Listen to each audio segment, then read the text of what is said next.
Ready?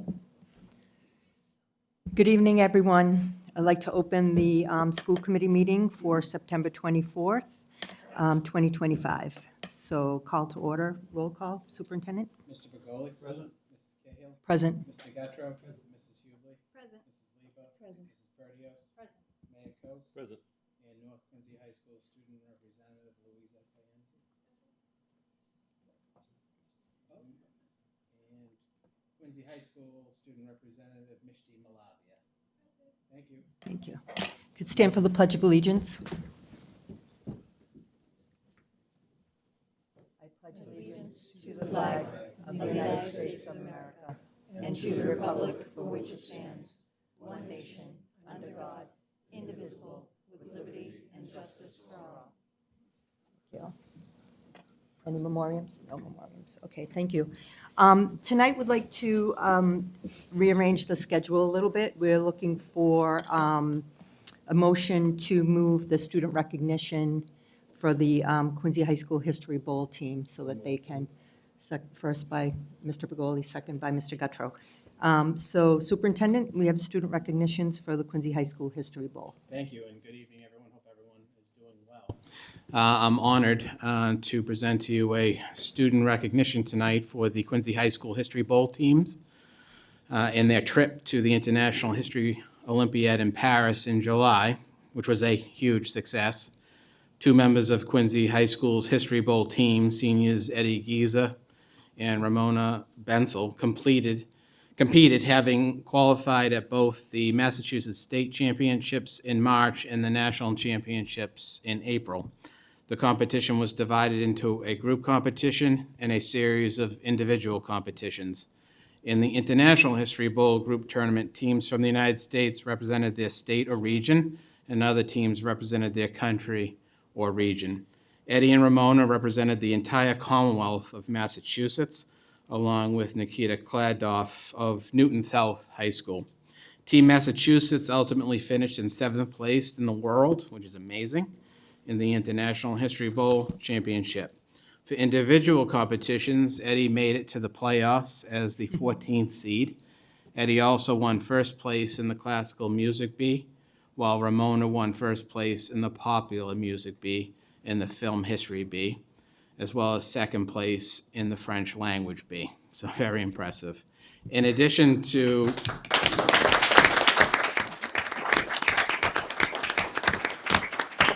there's more. In addition to their impressive performances at the highest level of academic competition, Eddie and Ramona modeled excellent sportsmanship and made our school, our city, and our state extremely proud. They also taught a lot of people about the roll hats at Quincy High School. Special thanks to Mr. James Akita for preparing the students for these competitions, and parents Laurie Giza and Chris Bensel for their assistance as chaperones. And I do also want to point out that Principal Keith Ford from Quincy High School is here with us tonight to celebrate in your great achievement. So how about a round of applause for the History Bowl champions? And I'll open it to anyone that has any commentary on the committee. So I am so incredibly proud. You make us look so good, really, really, really. I'm so proud of Mr. Akita. Thank you so much for continuing your efforts with our students and really bringing them to the next level so many times and letting them show what goes on in your classrooms. So I'm thankful for the teachers, all of your teachers, and certainly your parents and the chaperones, and Mr. Akita, especially to you.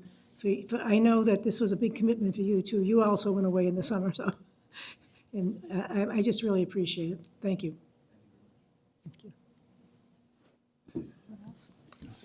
We can have them come up for a picture. Can I just say, I just want to say sorry, one go thing. ahead. I'm sorry. I want to make sure my colleagues had a chance.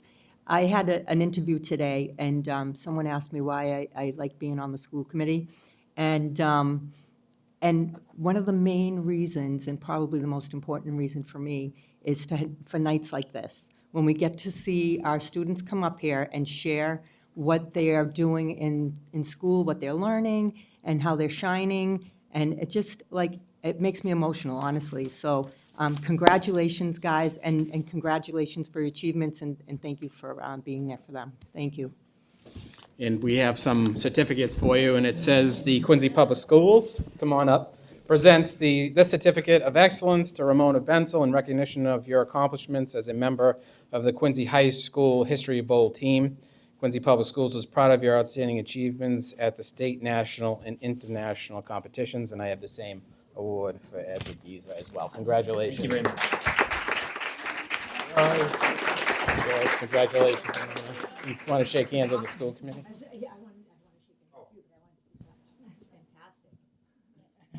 You can shake hands and then we'll get a picture, okay? And Mr. Akita, come up for the Oh, yes. They're going to shake first.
So sweet. I love it. Take a recess. Yeah, yeah.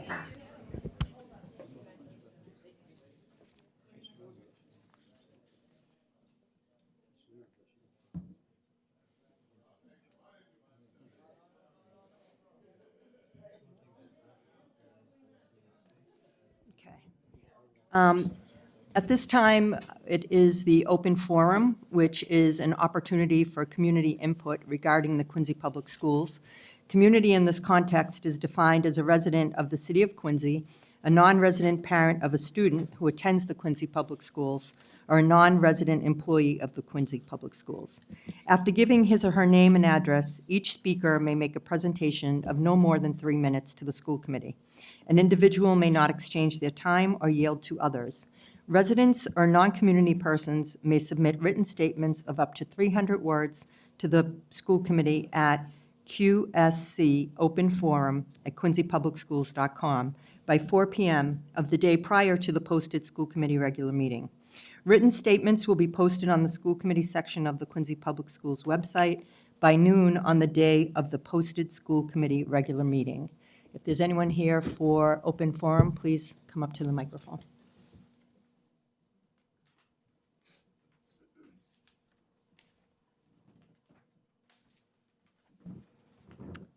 Tom Leung, 40 Huntley Road. My comment is for you, Mr. Mayor. I listened to your recent interview on WBZ and was shocked and dismayed when your comments insinuated that teachers and coaches are more likely to be pedophiles than church clergy. How do you justify making such an outrageous statement that is not based in facts and is extremely upsetting and dangerous to the educators that work in our public schools? You also seem to conflate pedophilia with homosexuality, which again has no basis in fact. As a parent and proud graduate of the Quincy Public Schools, I stand in support of our teachers and will speak out against your hurtful comments. I urge you to clarify your statements and issue an apology to the teachers.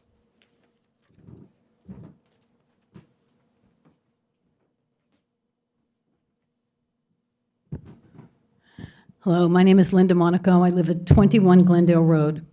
I'm here tonight as a parent, grandparent, retired Quincy Public School teacher who is also upset by the comments of the mayor on their very recent radio program and the mayor's attempt last night to defend the Catholic Church. I believe he maligned members of the school community, the city, the country, members of the LGBTQ community everywhere. The abuse that occurred in the Catholic Church was horrific, and the fact that the Catholic Church covered up the abuse of the most vulnerable young people for so many years is completely indefensible. To say what happened in the church was, and I quote, mostly homosexual issues and not pedophilia is disturbing. To equate the pedophile behavior of those horrible people with, again, most homosexuals is distressing and so very wrong. Just imagine being a young gay student and hearing or reading those words. Additionally, when the program host asked, and this is a quote, whether it's a teacher or a coach or clergyman who takes advantage of a kid 13, 14, 15, or 16 years old, that's unacceptable in my behavior. Mayor Koch agreed. I know the city protects our children, but it would have been comforting and reassuring for our community to hear the mayor stand by the teachers and staff of our school system and say every day we're doing everything possible to protect all of our children. In closing, what I have to say won't surprise you. Teaching and parenting are really hard jobs, and for us to hear the dangerous language equating homosexuality with pedophilia is hurtful, and it's not what I would expect or like to hear from a leader. This is a sad day in Quincy.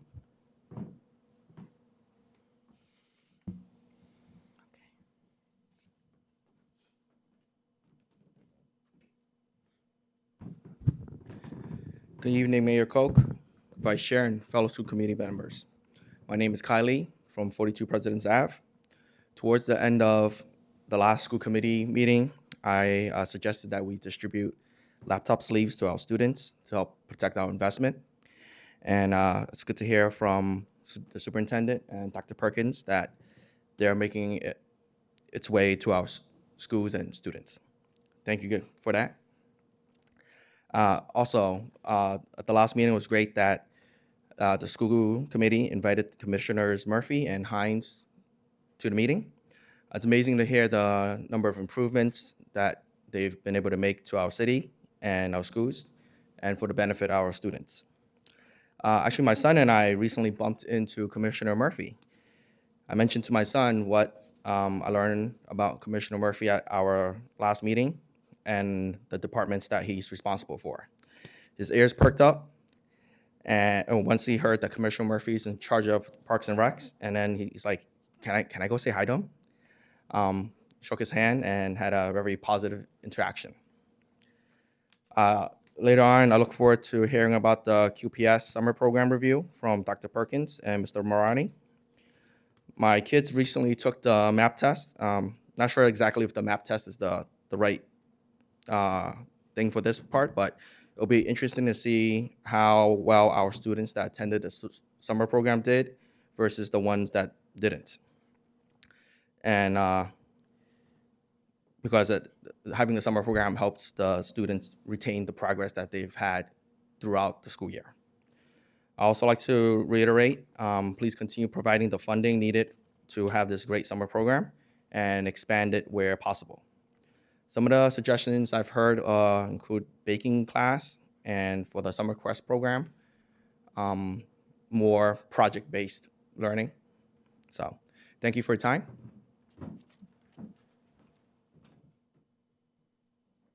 Okay.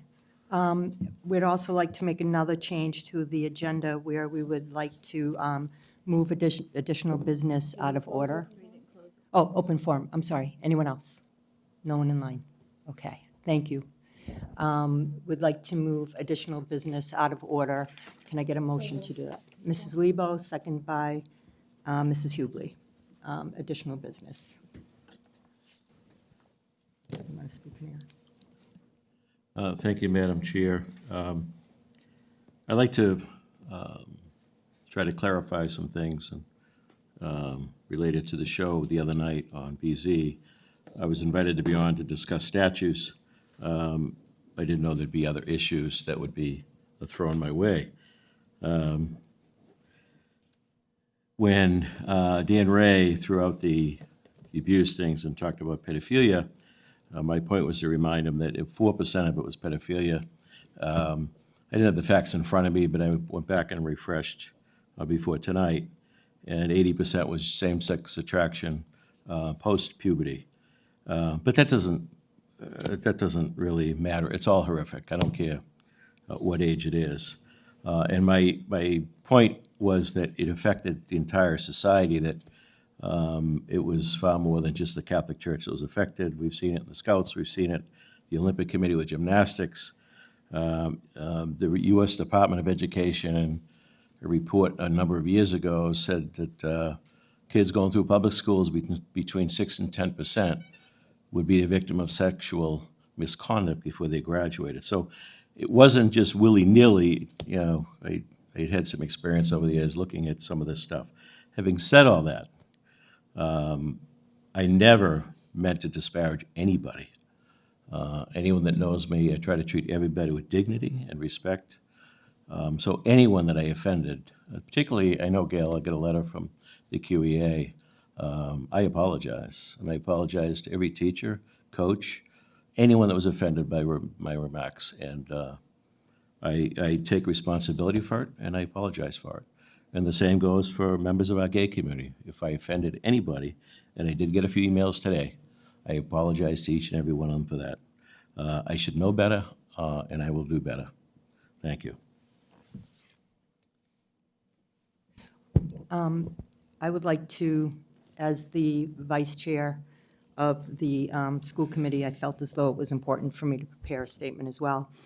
As a school committee member, I strongly disagree and do not condone the mayor's recent statements on the Dan Ray show. Those are his words and his beliefs. They're not mine. And our role on the school committee and as members of the community, it's to ensure that our students are protected, they're safe, and they're supported. And that means all of our students and all of the students in the district, as well as our valued faculty and staff. And I have to say I'm a little bit disappointed that we even have to have this conversation today. So I also extend my sentiments to anyone who was offended by the comments and that they are not reflective of the school committee and our business. Thank you. Anyone else? No. Mr. Guttrow. First of all, I want to thank the members of Open Forum for coming up and speaking on this issue. I got a number of calls and emails and texts as well, and appreciate very much the mayor for the words that he just shared, his apology, which seems sincere towards teachers, to coaches, to the gay community. I too, as the vice chair said, I listened with horror and disappointment to the comments on WBZ radio. I agree with the sentiment to conflate homosexuality with pedophilia is wrong.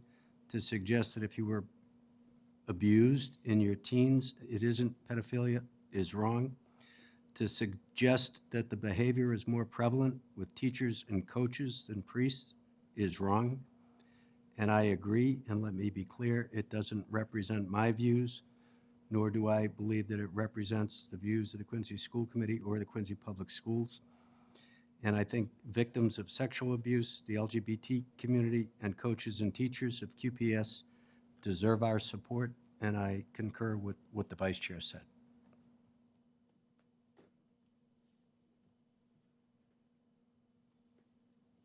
I just want to add my voice as well to Mrs. Cahill and Mr. Guttrow. My horror listening as well, and stand firmly with our educators, our students, members of the LGBTQ community, and just you have our support and our protection, and we work for you every day, as we do all of the members of the QPS community. So please know that those comments were not the feeling of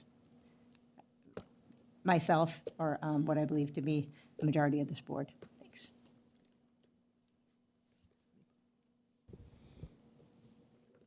Thank you, Mrs. Cahill. Yes, I too want to express my disappointment. I'm glad to hear the mayor's apology. I agree, it sounded sincere. I don't know how you take back something like that. It's really difficult because people have been injured and harmed by it already. But I think that he has done a job of recognizing his mistake, I believe. And I agree with Mr. Guttrow about what the definitions really mean, and that we have to be much more careful about how we respond to things. And I know that he wasn't given time. It was an ad hoc question.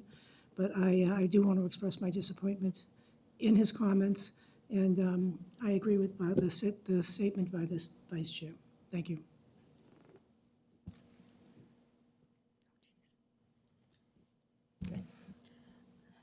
I also agree with the vice chair's statement. I'm very glad that the mayor did extend an apology.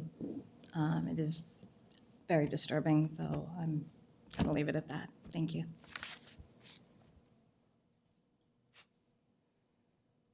Thank you, Ms. Cahill. Having been the only member of this committee who was a teacher and a coach in this school system, I know the mayor very well, and I know that he regrets what he said, because he knows me well, and he knows our teachers well. And I appreciate his apology, and I respect that. Okay, we all set? Okay. Okay. Next on the agenda is the superintendent's report. Thank you. I have next on my superintendent's report, the QPS 2025-2026 preliminary enrollment. In the last month, Quincy Public Schools has welcomed over 1,000 new students at all grades, including our youngest students in pre-kindergarten and kindergarten. Preliminary district enrollment is currently at 9,860 students, with student registrations continuing at school sites and central registration. Our October 1st enrollment data and class sizes, of course, will be shared in great detail at the October 8th school committee meeting for the school committee's consideration. Next, our backpack and school supplies distribution. Over 3,000 backpacks filled with school supplies were recently delivered to QPS students across the city.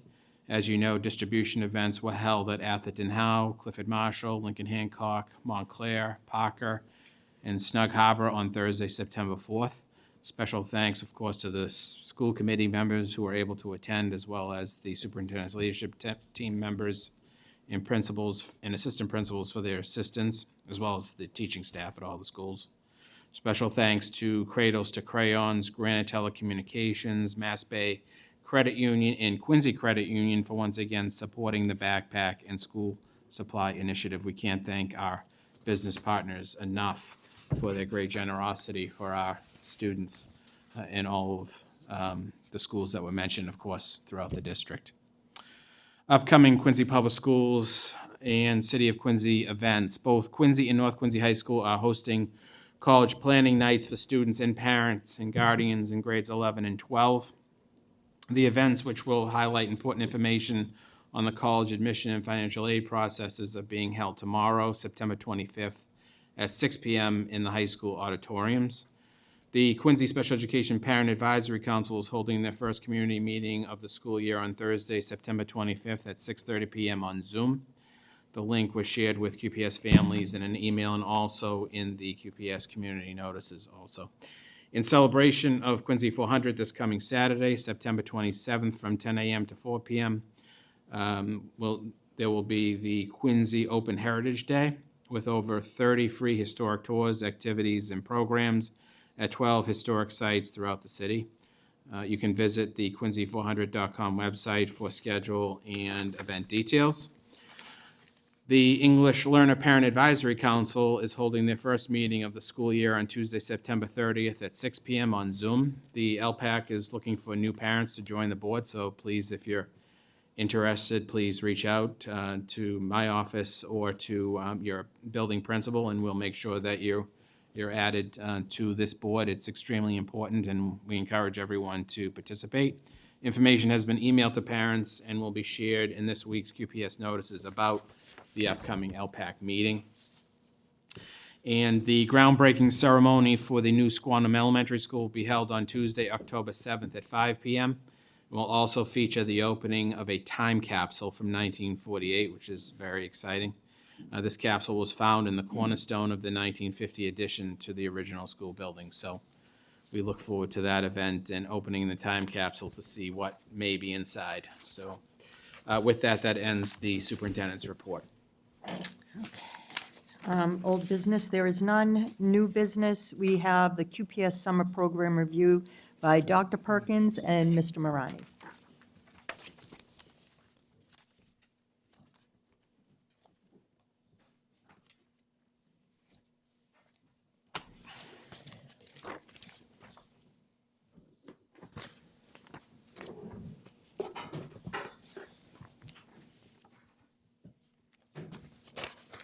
They working?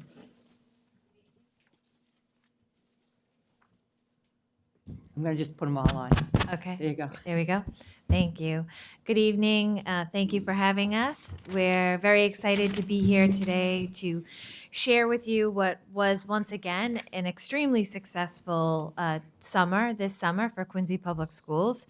And, just to remind you that our objective when we are providing our summer programming is to provide high-quality summer learning and enrichment experiences that intentionally monitor, promote, and reinforce the health and well-being of our students and staff.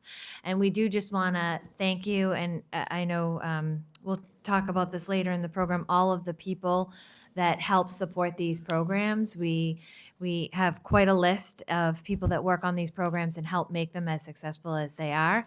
And I do just want to acknowledge that we could absolutely not do these programs if not for the support of the mayor and the school committee in terms of the funding that we receive to run just so many wonderful and outstanding summer programs.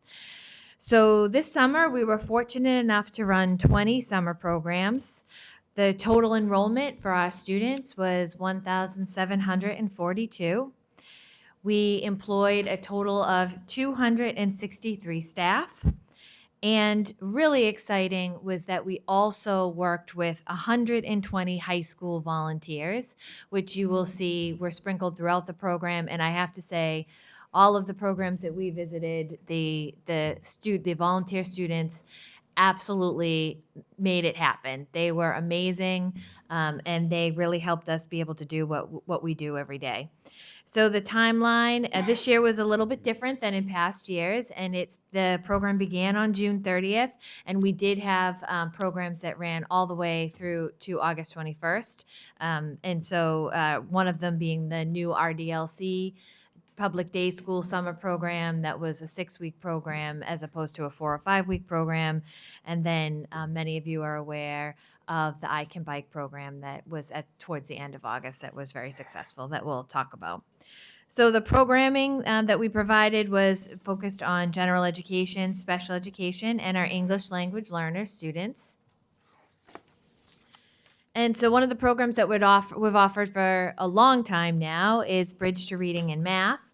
That occurred at Clifford Marshall Elementary School. It was facilitated by Kim Quinn and Justine Sullivan, and I have to thank them. They have a lot of students in that building, and they do an amazing job. So it is for students who are in rising first grade to fifth grade. It ran from 4 weeks from the 30th to the 24th of July. June 30th to July 24th, and it had a total of 159 students and 25 staff. So it was a really busy place, but they had a really fun summer, and a lot of great things happened there.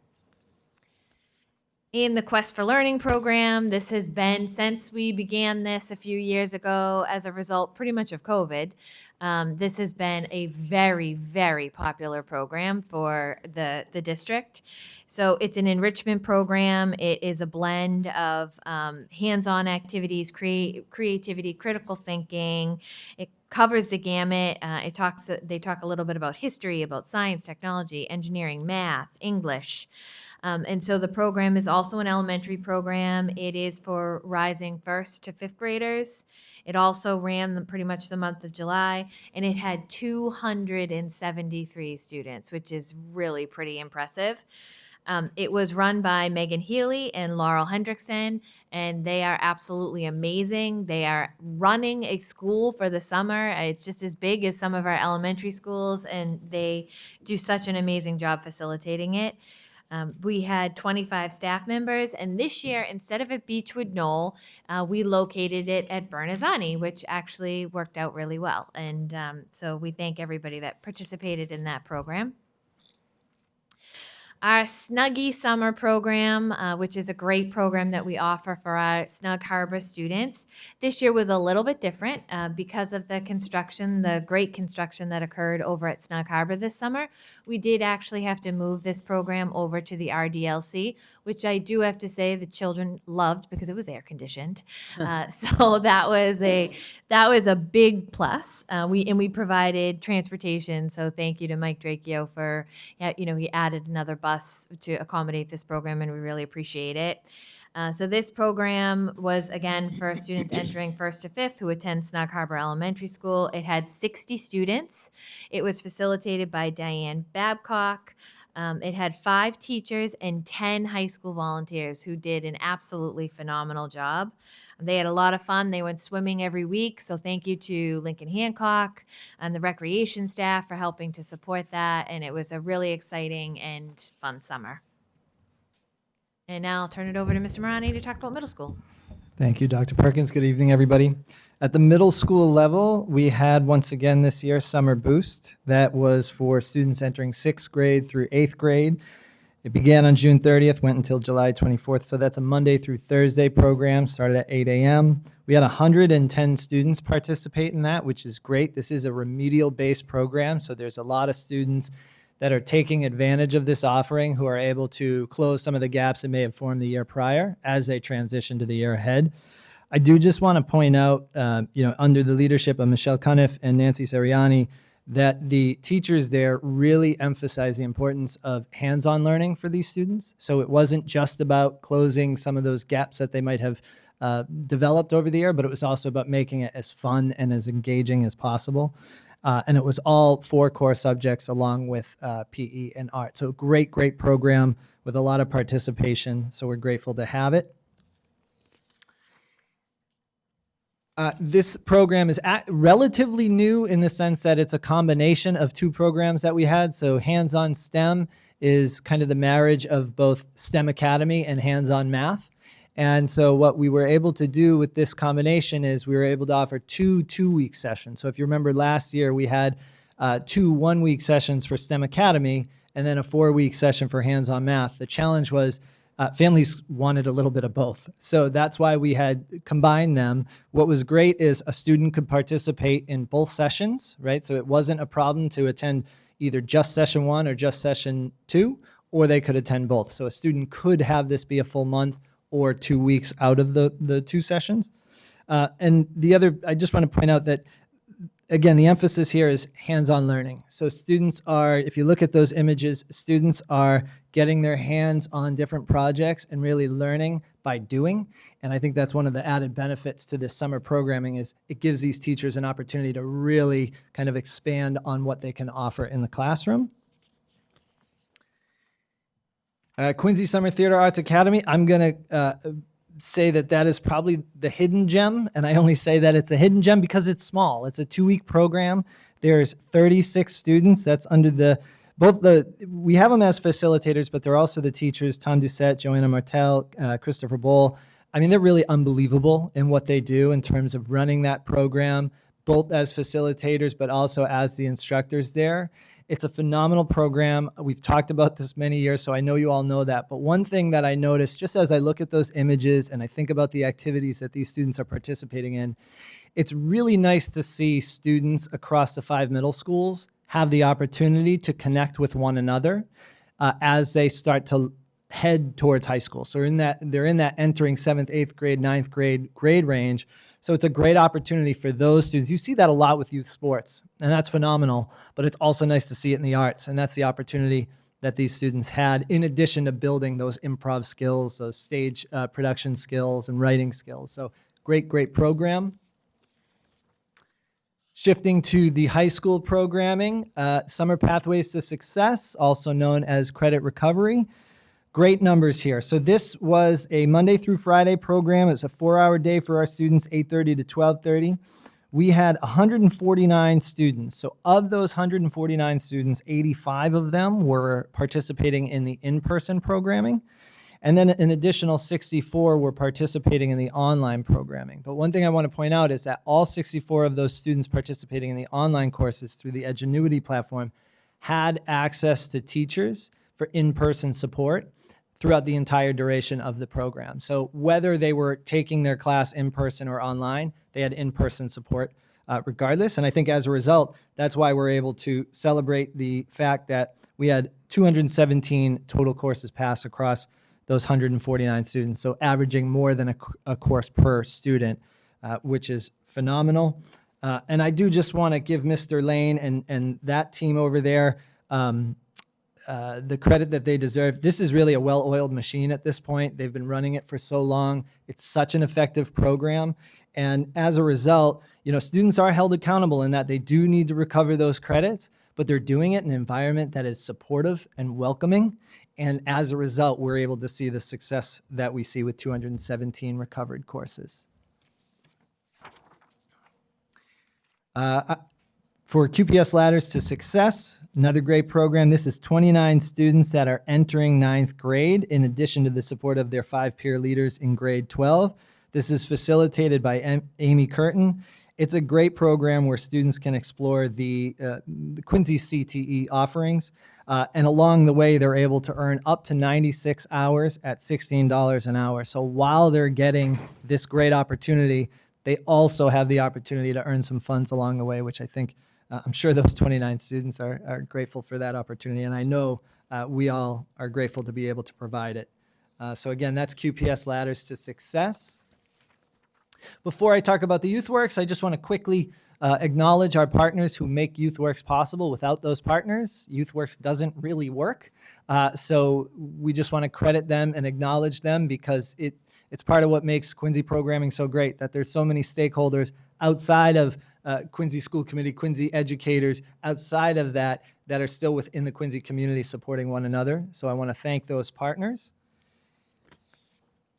because it's really them who made the following information possible. We have 140 QPS students throughout grades entering 9 through 12. This was facilitated by Mr. Benson, who's been facilitating it now for a few years, doing a phenomenal job.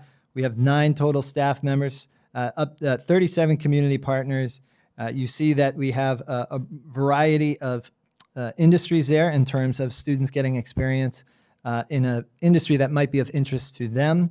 And I do just want to acknowledge the 35 QPS students who participated in the Summer Youth Works Institute.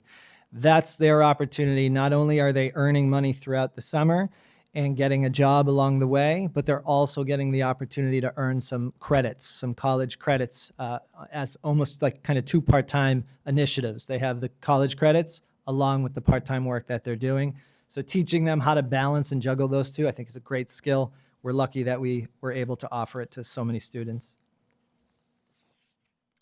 Early College High School Pathway, once again, just a phenomenal program. 317 students with the opportunity of earning up to as much as 8 college credits over the summer, fully funded, so they're not going into their own pocket to be able to earn these credits.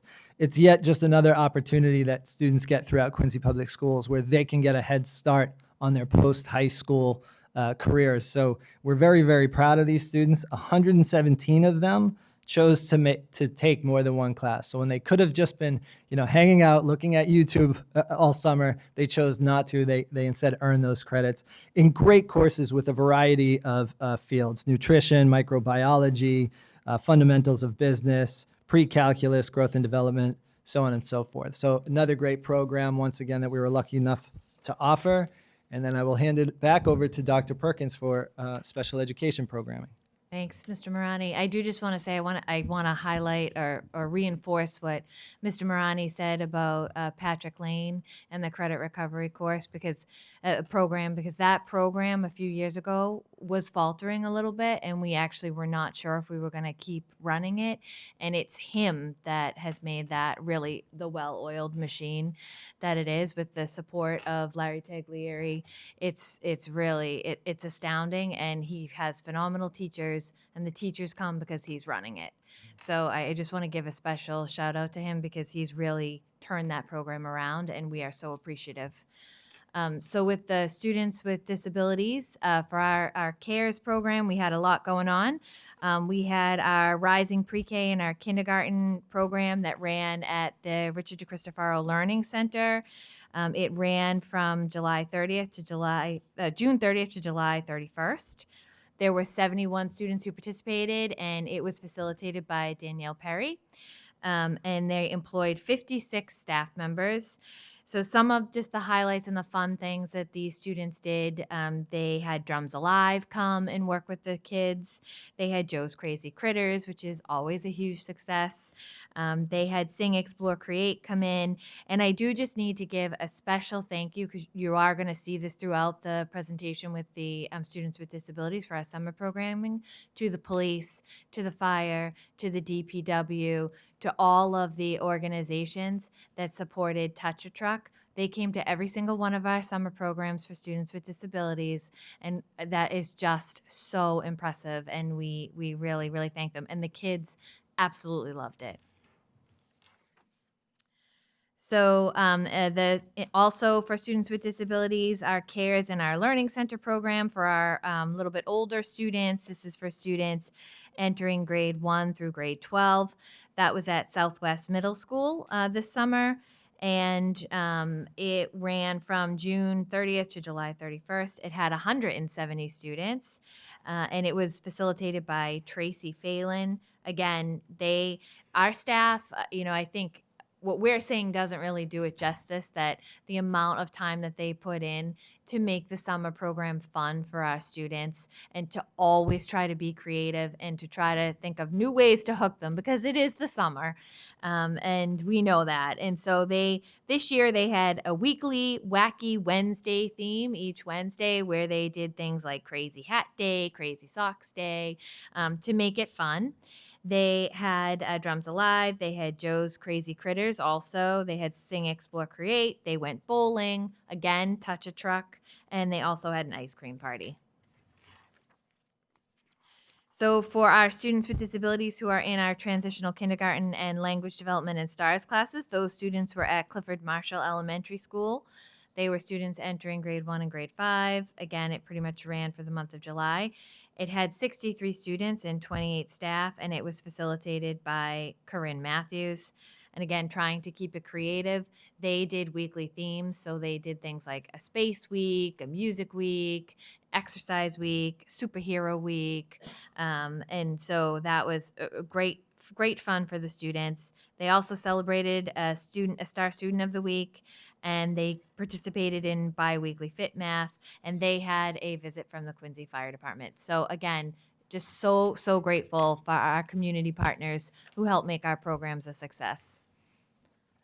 And then this was our first summer that we did our K-8 for our public separate day school.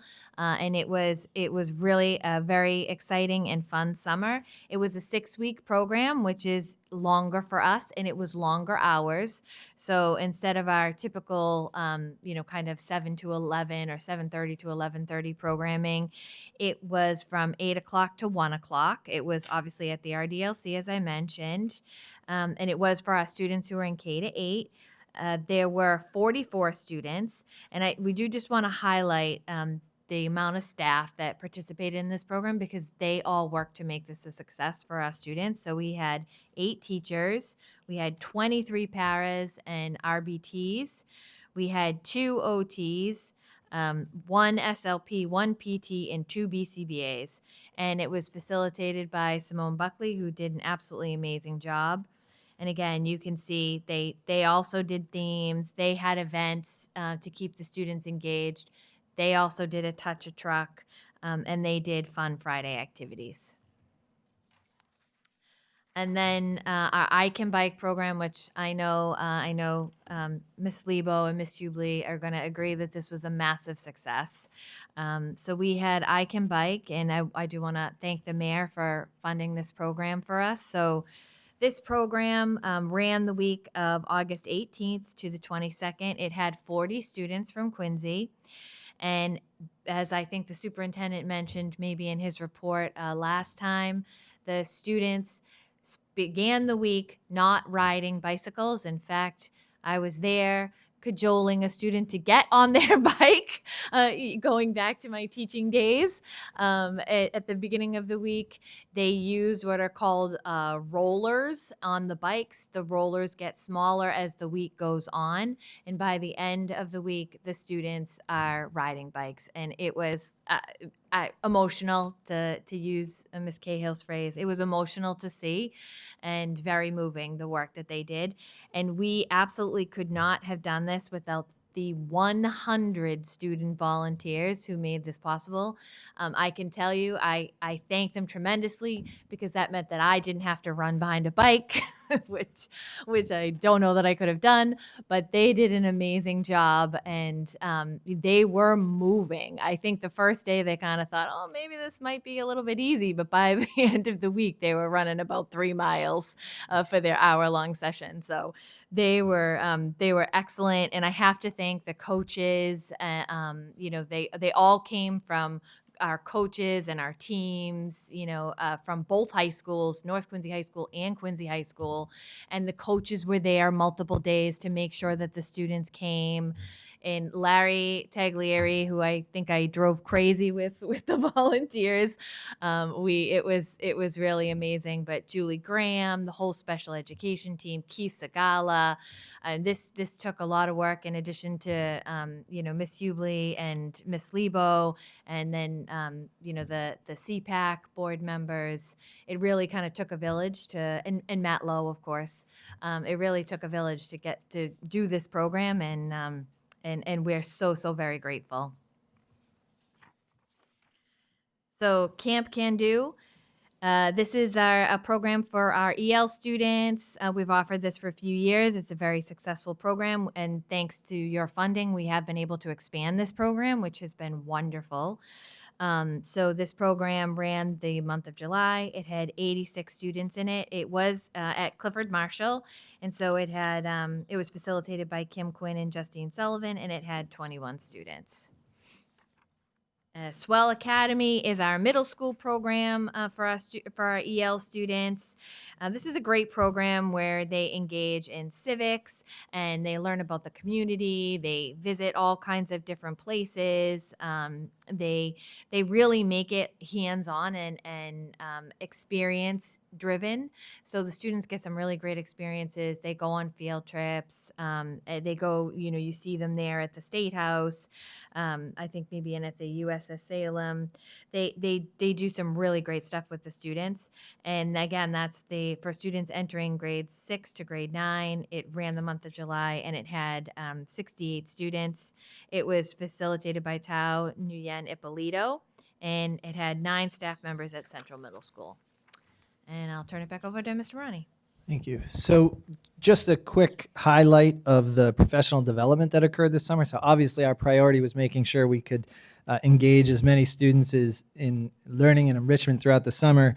But alongside that, we have a lot of educators working hard, preparing for the upcoming year. So there's a lot there. I'll kind of breeze over it, but happy to go as deep into it as you'd like. Curriculum mapping, that's an ongoing initiative that we're taking on. We were able to complete 29 new maps, course maps across world language, social studies, science, and ELA this summer. At the middle school level, we had a math and science PD. I do just want to highlight the Amplified Desmos Math PD. So there's a lot there. I'm not going to go over all of it, but the reason why I want to emphasize the Desmos Math PD was that was a PD run by Anna Petkowski. She is a Quincy High teacher who has been using Desmos for 3 years. She met with the middle school math teachers because they're transitioning to Desmos at the middle school level as a new curriculum, which they're taking on this year. So the reason why I highlight that is because truly I think some of our best PD that we offer is led by the QPS educators for QPS educators. And it was just great to see that occurring. You saw teachers being able to ask questions that are truly applicable to our students that are in front of us versus, the Amplify vendor. And no disrespect to them, they're great, but they don't know our students the way that we do. So that was a truly valuable PD. It also had teachers walking out with their initial plans to kick off September. So what starts out as anxiety about taking on a new curriculum, not that anxiety is completely gone. It's always a challenge to make a transition, but at the same time, they're walking out with tools to say, okay, I know what September is looking like, and then we can build on that. So just want to highlight that one. I also, real quick, want to highlight the Soaring to Summer School Success. So the SOAR in there is Science of Reading. And the reason why I'm highlighting that is because that was just a great timing, a great strategy, in that we had all 50 educators in the Quest program and the Bridge to Reading and Math program. They all participated in this. And essentially what's happening is now the quality of instruction over the summer is going up in terms of reading instruction, but then that pays dividends thereafter. So not only are we enhancing the quality of summer programming because of this PD, we just enhance the quality of instruction thereafter for 50 educators as we look ahead. So again, there's a lot there. I could go on, but just want to highlight those. And so, as I think the theme of everything we've been saying, there's just so many stakeholders that make this possible. So special thanks, of course, to Mayor Koch, to all of you at the school committee. You all help make it the priority that it needs to be. And as a result, we are able to just give this wide variety of offerings. Thank you to those facilitators. And of course, we have too many staff members to list there, but to all of them. And so with the next slide, we just want to end on that sentiment. We welcome any questions, any feedback that you might have. But thank you to everybody involved. And by that, I mean parents, students, guardians, community members, everybody. It was a great summer because of everybody working together. Thank you.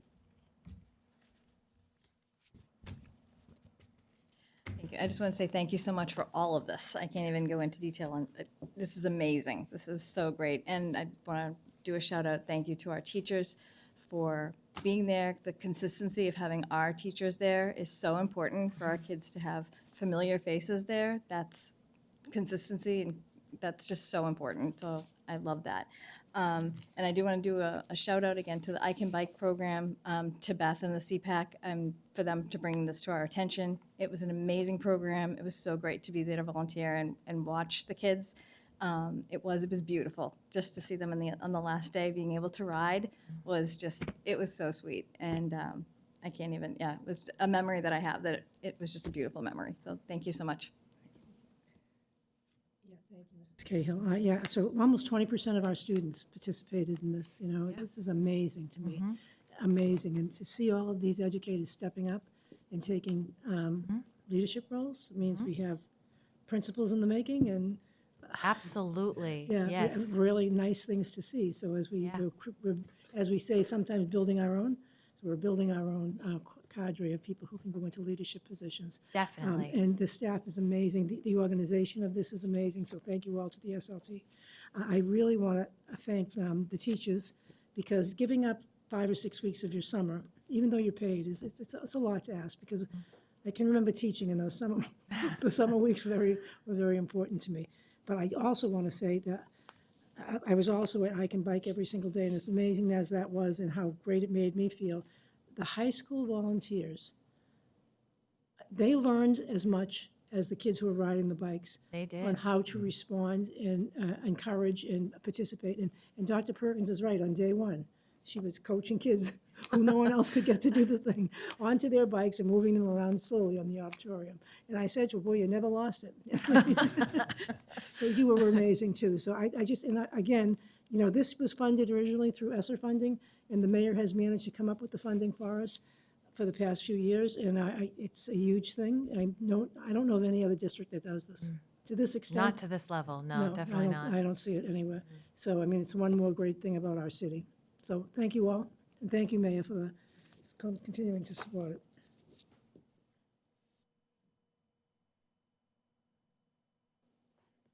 Thank you. Just want to echo my colleagues in saying thank you for this. It's just, I remember when my kids were younger and kind of trying to find programs for them over the summer, and not only are they difficult to find and you have to drive them there and everything, but the cost, it was always prohibitive. And just the fact that these are such great programs and they're free to our students and our families, which is just, it's such a great thing that, you know, no other community really has this that I know of.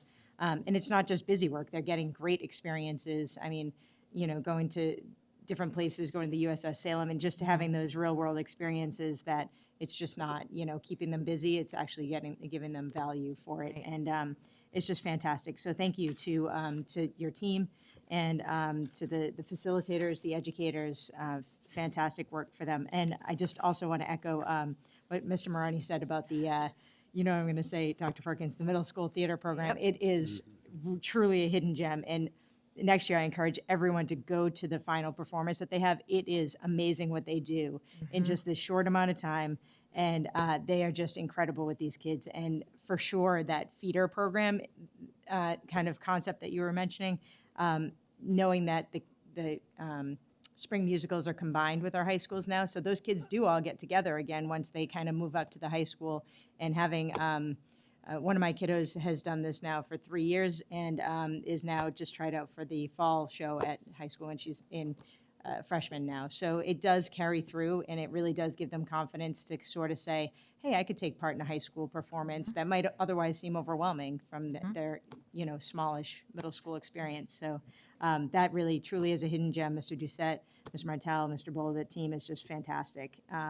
So just wanted to say that also. Thank you. Thank you.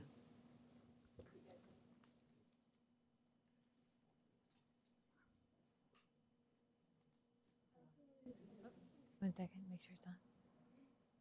I also wanted to say, thank you so much for the programs. I participated in the ECHS one, the last 2 summers. And it was, a great way to, learn and also get college credit over the summer.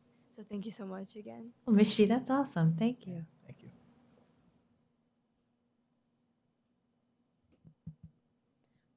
I'd like to say I'm so grateful that there's English learning programs, because as someone who grew up speaking a second language, and the only alternative I had was home letters being translated through Google Translate, having English learning programs, especially when you're young, is so necessary. And I'm just so glad that there's more opportunities for people growing up, although I didn't have those opportunities. I'm glad that future kids do. Thank you so much. Thank you. Thank you. Thank you. Thank you, girls, for participating. Thank you. I think we're set with that. And we will move on to School Improvement Plan Organization. I can't see the president. Oh, he's doing it. I was gonna say, I can't see.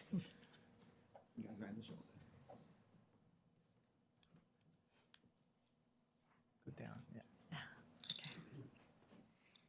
Thank you. And thank you for having us back again. So we just wanted to quickly, we've done this for the past couple of years to go over what you will see in the school improvement plans, and also it's very much aligned to the program improvement plans as well. And we have found it very helpful to share what the plans look like and what is required to be incorporated in the plans and the other components of the plan, and then get your feedback so that if there's any changes that you'd like us to make, we can relay those to the principals prior to the plan development. We really appreciated your input and your feedback over the past couple of years, and so we thought we would provide this presentation again. So what we'll just quickly talk about tonight, there are required components to a school improvement plan. So we will just quickly go over those. We will discuss the most recent format that the principals have been using, and then just briefly discuss SIP presentation information.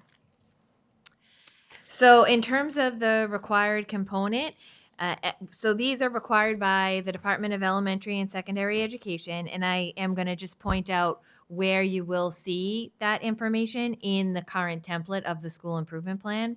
So the first part that is required is an assessment of the impact of class size, student-to-teacher ratios, and then ratios of students to other supportive adult resources. And so we do have all of that information in the school demographics section, and then also in the support services staffing section that is in the appendix. The second item that is required is a scheduled plan for reducing class size if it is deemed necessary. This is not typically a concern for Quincy. However, if it does become a concern, we do typically discuss it with the school committee. And we would include that in the plan. Professional development for the school staff is number 3, and the allocation of any budget that the school may have for professional development. This is included. We do include a professional development plan in the back of the school improvement plans. Enhancement of parental involvement in the life of the school. This is also included in the school improvement plan. It's under section D. It is family and engagement and communication. And I will say the communication was added recently based on school committee feedback, and I think that's been a nice addition to the school improvement plans. School safety and discipline is also found in the school improvement plan. It's under school demographics. We do update you on the SSDR data. It's also included in the appendix where we include the entire vocal results for that in those individual schools. And then just continuing on with the required elements, number 6 is an establishment of a school environment characterized by tolerance and respect for all groups. This is absolutely included in the principal's path, the principal's message. They also reflect on their data, and in particular, they include a vocal reflection, which definitely talks about any areas of concern that were noted within the results of the vocal assessment. And it's included in the appendix with the spring vocal information. Extracurricular activities are also a required component of the school improvement plan. And this, we have an extended day section where they do list their extracurricular activities. The means for meeting with the regular education programs. This is also including for diverse learning needs, and in particular for students who are assigned to substantially separate programs. So this is included within the principal's path message. The schools that have substantially separate programs in their school oftentimes will even develop goals and action steps for those individual programs, and talk about how they work with them and they contribute to the life of the school. It's in the goal statement and action steps. And then any further subjects the principal in consultation with the school council shall consider appropriate. And so some of the other items that are found in the school improvement plan are the demographics, the facilities section, the budget section, and the appendix. And so just the most recent format, you can see the beginning part is the principal's path message. It typically includes a data reflection, a reflection on the goals from the previous year, and then a reflection on the vocal data. That's usually incorporated within their principal's path section. The part 2 of the school improvement plan has the new goal statements and action steps for the upcoming year. It also has the professional development plan, the extended day offerings, and the family engagement and communication. And as I mentioned, this was added based on school committee feedback, I think maybe 1 or 2 years ago. We have a school demographics section, the facilities section. We added, I think not last year maybe, but the year before, we added school needs. And again, that was a result of the conversation that we're having with you now.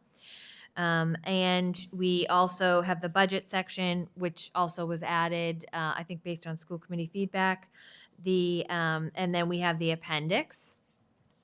And in the appendix, it includes the spring 2025, or will include the spring 2025 MCAS data, the MAPRIT scores for last year, the accountability information for each school and how they're doing in terms of their accountability indicators, the vocal data.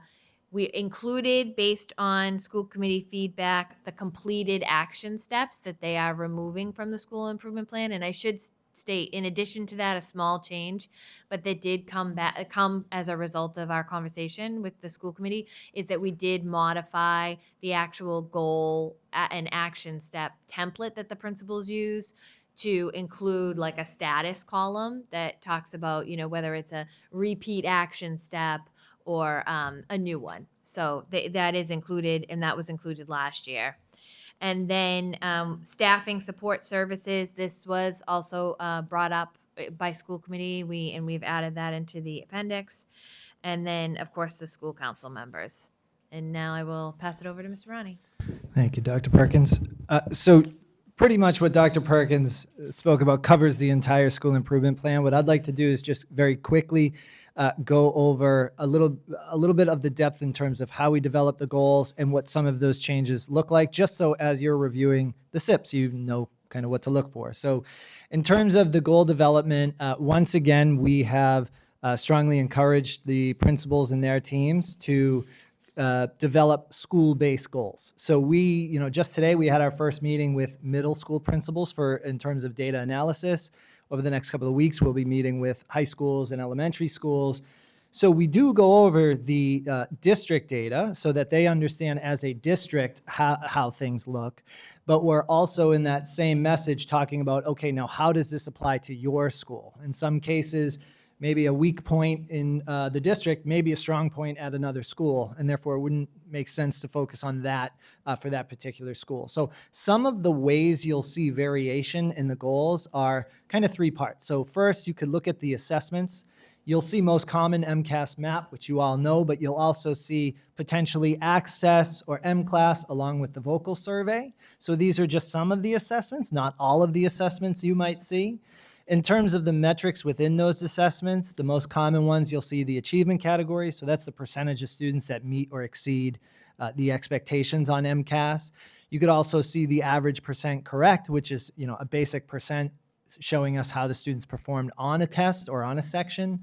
The average RIT score, that's a MAP data point. So again, depends on the assessment. Average growth percentile, year-to-year changes. The year-to-year changes, one thing I probably should have included there, but is also, in addition to year-to-year, you also might see cohort. So sometimes we're looking at, okay, how did grade 3 do in 2024? How did they do in 2025? But we're also looking at how did grade 3 students do 2 years ago, and how did they perform as 4th grade students, so on and so forth. So I think there's value in looking at both, but these are just some of the ways we kind of mix up the goal development, and of course, real quick, how we target those so we can look at domains and standards and or grade levels and subgroups. So just looking at some of the samples, again, just to kind of help because we know you're looking at a lot of these, so just to kind of help you see what they can look like. If you look at the goals to the left, you'll see that there's various metrics. So these are all goals from the same school, but there's different assessments and different metrics being used based on the targeted group. So that SMART Goal 1, it's kind of hard to see on the slide deck, but you'll see that it's K1 students and they're looking at the DIBELS benchmark testing.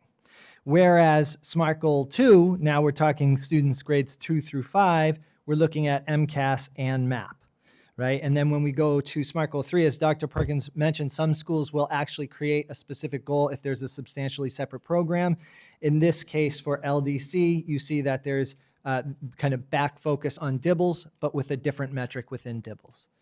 Now, if you look at the sample to the right, again, this is just to kind of see the differences. They can look a lot alike upon skimming, but if you go deeper, you'll see that there are differences. In this case, this school had a consistent metric. So they used MAP as the assessment. They're looking for 10 RIT point increases across all grade levels. But if you look below that, they have targeted areas of focus broken down by grade.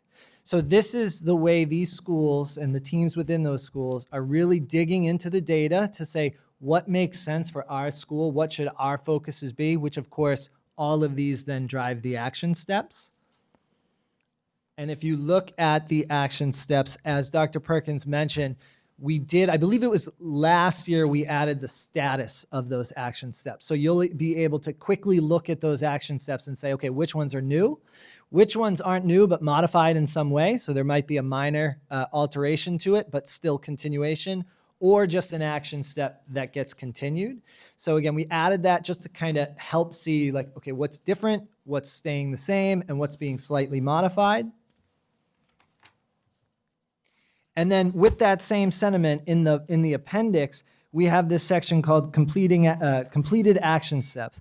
I really think it should be interpreted as these are embedded. So we do have some language above these. It's not included in this slide, but when you look at the school improvement plans, it will note that these are embedded in the day-to-day. So in other words, they've been on the school improvement plan for years. They're now just in the day-to-day. So we move them to the appendix. They're still there. We're still acknowledging them. We're just not giving them the same highlight.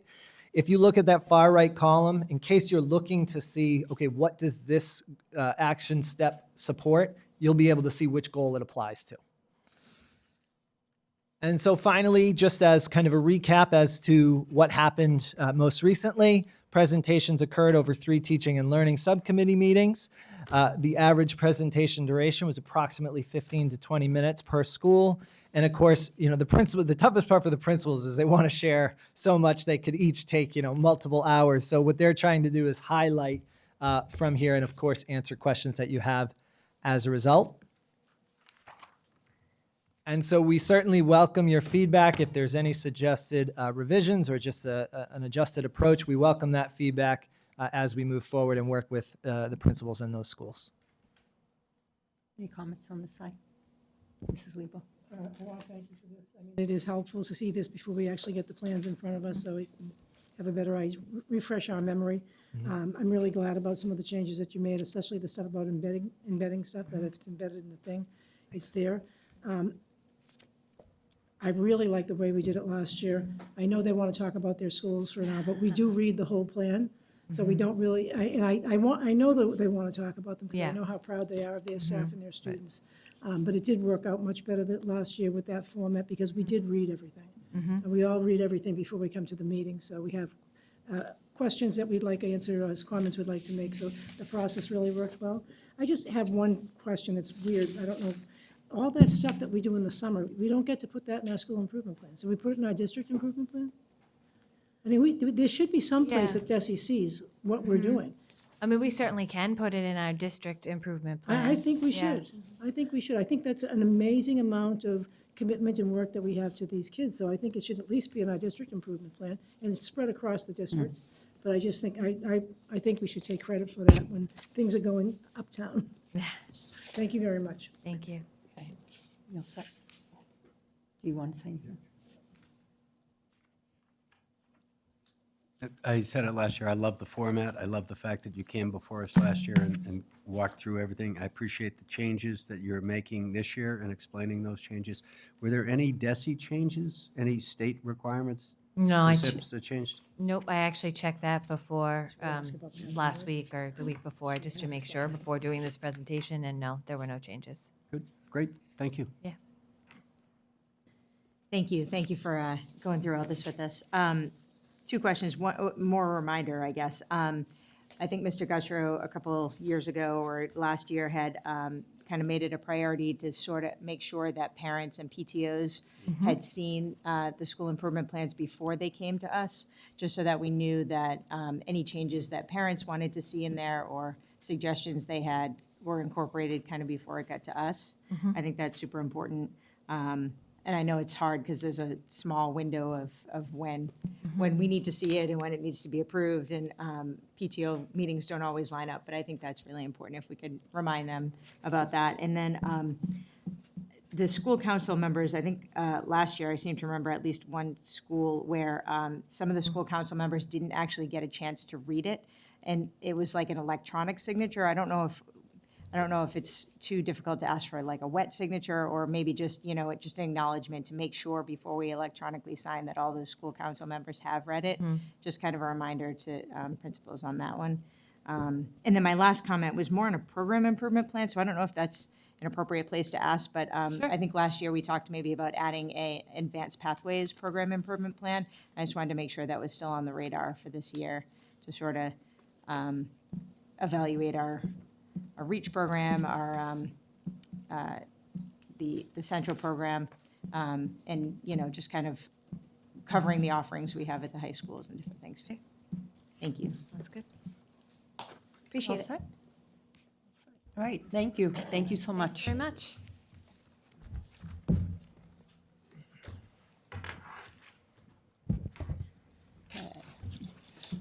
Okay, next on the agenda, we have the school committee policy 1053 CVT admissions. Mr. Guttrow?